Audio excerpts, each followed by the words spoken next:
Hello everyone, this is Jason from Primetime Aquatics. Thanks for being here. Listen, I know for a lot of you, one of the things that brings you a lot of joy is when your tanks are algae free, they're looking good, and that can be difficult to actually accomplish. And I wanted to spend some time today talking about how you can have algae free aquariums. It's not that hard to do. Let's go take a closer look. All right, so here we've got the gallery. We've got these 5 tanks. You see them behind us in the live streams every week. By the way, if you're not part of that, check us out. Thursdays, 8 p.m. Central Standard Time. We have a live stream almost every week where we answer your questions, and we usually have a topic to discuss at the beginning. But this algae situation, you can see here we've got these 5 aquariums, not a whole lot of algae. Why is that? A lot of people think, a lot of common misconceptions out there is that if you're going to have an aquarium, it's going to have algae, and that's not totally true. And so one of the things that you need to consider, well, there's a few things you need to consider really is, well, let's think about our lights first of all. One of the things that you're going to want if you really want to control algae is control the amount of light and the light intensity. So the amount of time the lights are on and the light intensity is going to be super, super important. One of the most important things you're going to do for controlling algae. And I'll give you a really great example in the gallery here. We have these AI primes on the low boy, and then we have the AI blades on the 75s and 125s. And I've done reviews of both of these. I'll put them in the upper right-hand corner as well as in the description below. And my personal opinion is these are about the best lights on the market today. They're not necessarily cheap, especially the blades, but these AI primes are absolutely outstanding. And the reason I love them so much is I can adjust the light intensity and of course the duration. And a lot of lights can adjust the duration and some can adjust the intensity. And you don't necessarily have to spend a lot of money, but when you get the adjustability of both, that can help control algae because now you're not blasting your tanks full of light. So I'll give you an example. This tank right here, this AI blade is only on about 35% of its maximum capacity, and yet that's doing a great job of growing sword plants and anubias and crypts and val and all kinds of stuff. And all of these lights, I think the max I have on is right around 35 to 40%. This right here, these AI primes on this low boy, I think the max right now is 25%, and they're doing a great job of growing plants. So please, if you've got an algae issue, thing number one, control light duration, light intensity. We leave our lights on for around 9 hours a day. Usually that means around 3.5 hours in the morning and around 6 hours in the evening. And they come on automatically, they shut off automatically, so there's not really a point where we're like, oops, left the lights on all night by accident. Can that happen on the other side in the fish room? Yeah, because sometimes we have to flip those timers on to, the on position instead of the timer position to do some cleaning. And we, once in a while, forget to turn them back. So, light, huge. Next thing. I know there is this big debate about, should you change your water and all that stuff, especially in planted tanks? And the answer to that is, if you're having algae issues, you've got too many nutrients in the aquarium, especially if you have a planted tank, especially if you are using some type of liquid fertilizer. Like this tank would be a really prime example of, we don't have any plants in here because we have these Mbuna cichlids. And so water changes are absolutely necessary. If we didn't do water changes in this tank, we'd have a whole lot of nitrate, and that's usually the culprit. So increasing nitrate concentrations are going to lead to algae. It's food. It's food for the algae. So you're going to want to do water changes if you find your nitrate concentrations are constantly elevated, certainly within that 30 parts per million or more, and you're starting to see algae growth. That's a clue something is off. And when you look at these aquariums, it's not just that the glass is clean.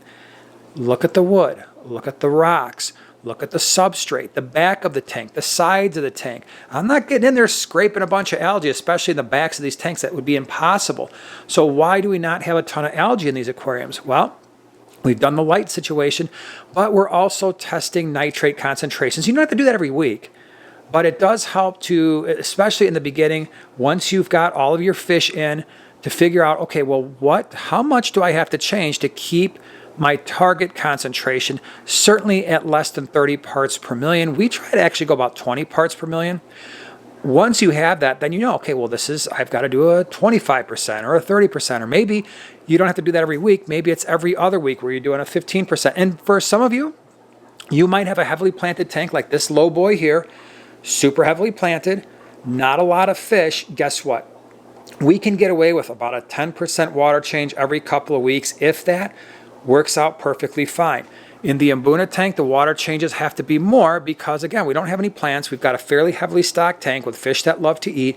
And so that one's getting about a 40% water change every single week. But once again, you don't see a bunch of algae on the glass. You can't scrape that rock. So it's not like I'm like, oh, I scraped the glass and then I'm trying to fake you guys all out. No, because that rock isn't real, and so there's no way to get algae off of there. There's no algae on the wood, and so that's how we're maintaining that, is by controlling water quality, nitrate concentrations, along with the light intensity. Now, if you do find yourself in a situation where you have to scrape algae, I want to show you something here. We have this guy up here. I don't want to shine the light in your face, and I've done a review video on this before. This is the Hygger algae scraper, and I actually really like it. I know it's almost impossible to see right now, but trust me, I'll put that in the upper right-hand corner as well as in the description below. Check out that algae scraper. It really is cool. It's got an extendable handle, and if you do have to do it, that's probably one of the better ones on the market. Lots of attachments. It wasn't that expensive. Like I said, I'll put an Amazon affiliate link down in the description below if you're interested. I'll link that video. Definitely worth checking out. So yeah, you can certainly scrape algae, but you should not have to do that every single week or every other week. It should be something like maybe once a month or every couple of months. You're like, oh, you know what? There's a little I'll give you a really good example. All right, so tanks aren't perfect. You could see right up there, there's a little bit of algae right there because the light's most intense right there. This tank does not have a lot of plants. Now, all the fish just ran behind or swam behind the rocks, but got a lot of barbs in here, so they like to eat. And so this tank, yeah, there's a little bit of algae there. And so for some time, every once in a while, we'll go ahead and we'll scrape the glass on that tank. But again, it shouldn't be something that's getting overrun with algae all the time. This tank certainly does not have that problem. All right, what's the next big thing? And I think this one plays every bit as an important role as controlling light and water. And that is, what do you have in your aquarium? Do you have organisms in your aquarium that can eat algae? So I'll give you an example. We had some, these are cute, little baby hill stream loaches are in here because we've got a couple of larger ones. They bred, and for whatever reason, the barbs decided not to eat the fry. But hill stream loaches, really good example. We have a really funky looking high fin goby that's kind of like an algae eater in this tank. They do a really good job of foraging on algae. On some of these larger aquariums, we've got a couple of bristlenose plecos in here, and I know people say they don't eat algae as they get larger. That's just not true. If there is food competition, they will absolutely graze on the glass and on the wood and on some of your plants. Be careful with bristlenose and sword plants. In here, again, we've got a couple of bristlenose plecos in this tank. We also have a mystery snail in here. This tank, we have bristlenose plecos. And I'm going to go ahead, I'm going to take you in the fish room because depending on the size of your aquarium, depending on the type of algae, well, that's going to dictate what type of algae-eating fish or organism you have. And so fish room, it's in the middle of a conversion. Sorry, it's going to get a little noisy in here now. But one of the things that you can do is you can add shrimp. Some shrimp, especially a mono shrimp, will eat the green hair algae. Again, we've got bristlenose plecos like everywhere. So if you look at some of these aquariums, there's one right there. On the back over there, Otocinclus might work out really well if you've got nano fish like maybe this tank. Again, the algae-eating organism is going to depend on your setup, the types of fish that you have, and the size of the aquarium. By the way, if you want an awesome video on the types of algae-eating organisms based on tank size and inhabitants, check out the video in the upper right-hand corner. I will link it at the end of this video as well. I think it's a really, really important one. This tank here, we rescaped this about a month, maybe 6 weeks ago now. I don't remember exactly, but look at it. We have not scraped this a single time.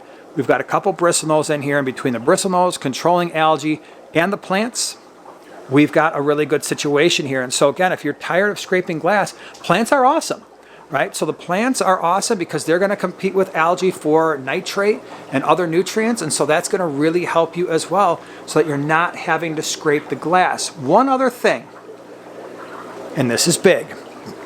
when you are looking at these tanks, and you're going to notice for the most part, we don't have a lot of detritus in or on our substrate. And the reason for that is, with the exception here, and the reason why we have more detritus in this tank is because we just have a couple of fish. The detritus is actually helping keep this tank cycled. But other than that, the reason why we don't have a lot, real simple. Detritus equals organic compounds, which equals breakdown of organic compounds, which equals ammonia, which eventually gets converted to nitrite, then nitrate. If you don't know what that means, check out that video in the upper right-hand corner.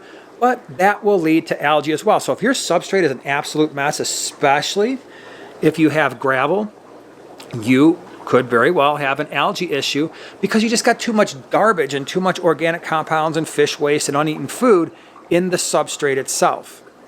All right, everyone, so bottom line is when you're trying to control algae and you don't want it all over your aquarium, lights, control how long they're on and how bright they are.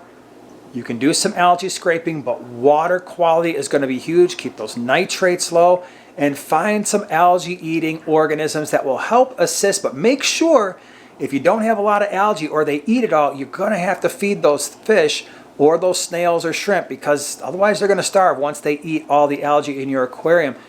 Again, if you want more information on great algae-eating organisms, check out that video in the upper right-hand corner. As always, thank you so much for being here. We'll see you next week.